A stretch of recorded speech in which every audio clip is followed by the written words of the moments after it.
What's up, everybody? Zach here with Southern Lone Retrievers, and welcome to another episode of SITKA Gear Reviews. Today, we're covering a piece and a part of the system that we haven't covered at all. We're covering the Delta Deek GTX Gloves. Let's dive into the actual website here. The Delta Deek GTX Glove brings our systematic layering approach to gloves. The 100% waterproof GORE-TEX taped outer shell barricades against the elements, while the removable compression-resistant fleece liner insulates the digits, offering full protection for late-season ice-breaking decoy placement. Remove the liner for lighter-duty blind sits with fleece-protected hands. An enhanced gun grip to help you place the bead on the final approach. This comes in waterfowl timber and the waterfowl marsh color. That's it. Clearly these are named the Delta Deek gloves on purpose. We're going to be setting up deeks, decoys, for those of you who don't know. So let's dive into it. I wore these this year for the back end of the season. Obviously the colder part for up here in Pennsylvania. I go up to Erie a lot to get some of those late season divers. Had a great year this year. Took these out on one hunt, and shoot, if anyone's ever been up north, you know how cold the water can get, period.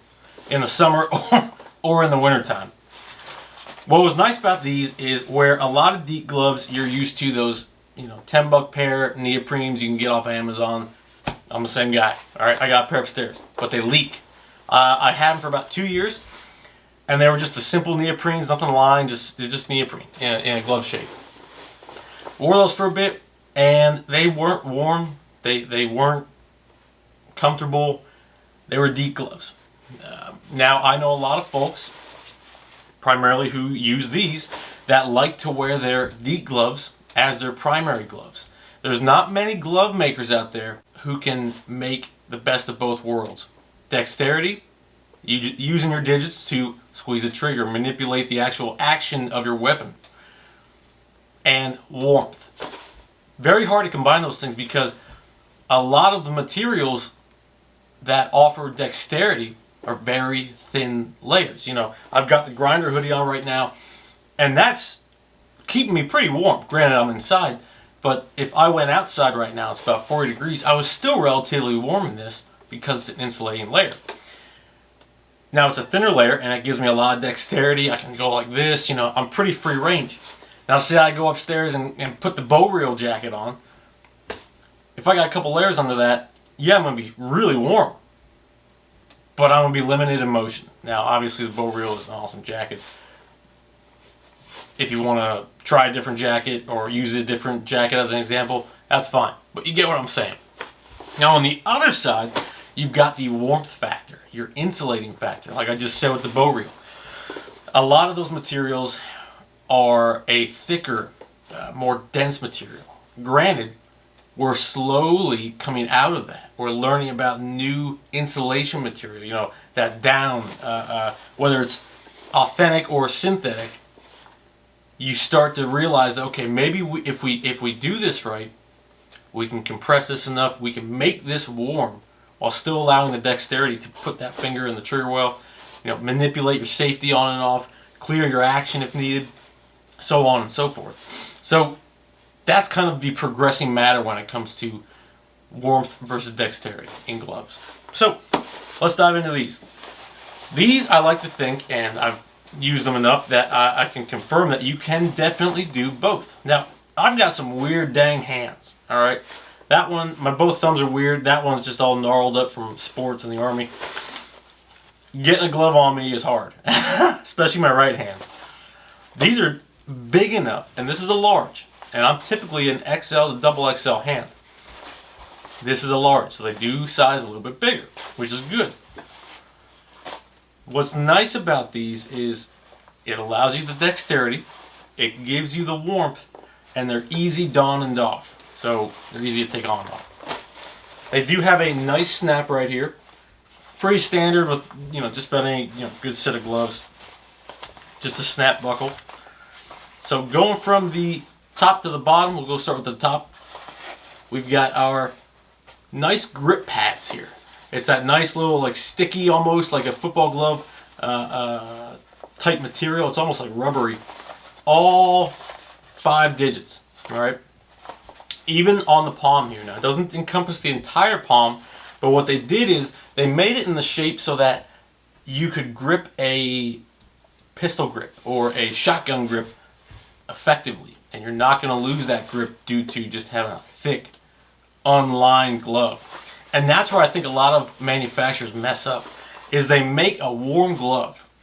They make a really warm glove, maybe even have some dexterity to it, but they don't put this in there. And that glove's as good as, well, you're not going to shoot many birds with that because you're going to lose your grip. I keep a tight grip when needed on my shotgun. I don't like to lose it just because I'm trying to stay warm, okay? These prevent that. So, continuing down, it's just that straight, tough, rugged GORE-TEX material from the bottom here, a little bit on the thumb, and all the way on the top here. You have it in black as well up here on the fingertips, and they're a little bit more reinforced, which is why that's like that. On the inside, we have our drawstring right here. What's neat about this is it's kind of like that button release. So if I draw this out, it's going to naturally catch itself. But say I want to release that grip, well, right here, if you can see that little orange dot right there, circle, on the inside you have it as well. All you're going to do is grab both sides and depress the actual button. And the bungee that takes around the circumference of the actual glove entry is loosened. Very awesome.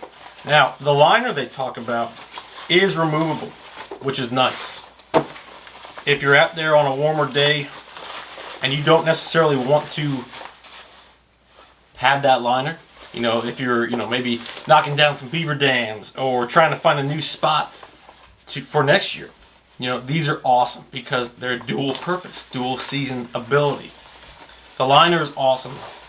It really allows you to capture and, more importantly, keep the warmth in your glove. So, for me, I always like to ride them all the way out. I've seen some guys or gals fold them up, which is fine. But there's a lot of movement here. You can actually manipulate every single finger here to your advantage. All right. Now, if you want to do this, you just close it up, and it keeps everything out. Again, designed as a decoy glove and does that job well, but can also be a dual-purpose glove by allowing you to shoot, load, manipulate whatever you need, open a freaking monster for all I care. Actually, that would probably be a little tough. I don't know if they'd be able to do that. Nonetheless, awesome glove, all right? In terms of logos, all you've got is the SITKA logo without the name on it on the inside of the actual glove itself. Same goes for the left hand glove. Now, what you do have as well is the actual SITKA name spelled out right here. My fingertips are the outlines, okay? That's pretty neat. Besides that, guys, very straightforward glove in the fact that it's not straightforward. I tell you guys this a lot in other episodes. SITKA does a good job of things that are complex, simple when it comes to hunting gear. So, guys, for me, I'll give it a 4.9 only because I don't think you can open a can of Monster or anything else with these gloves. Get in line, SITKA. You're really messing up. Maybe you get thirsty, man. I don't know. Listen, you gotta keep hydrated out there. Dehydration kills. At least that's what the Army told me. Alright, guys. So, before we head out, make sure you guys subscribe to my channel so I can keep these videos coming. Because I tell you guys all the time, SITKA gear is expensive. Gotta get that gear in here, guys. New stuff's probably gonna be coming out soon. Gotta have it. Gotta have it for the reviews so you guys can save money. But besides that, thank you guys for watching. Like I said, subscribe to the channel, like this video. Have a good day, and we'll see you on the next one. We're out.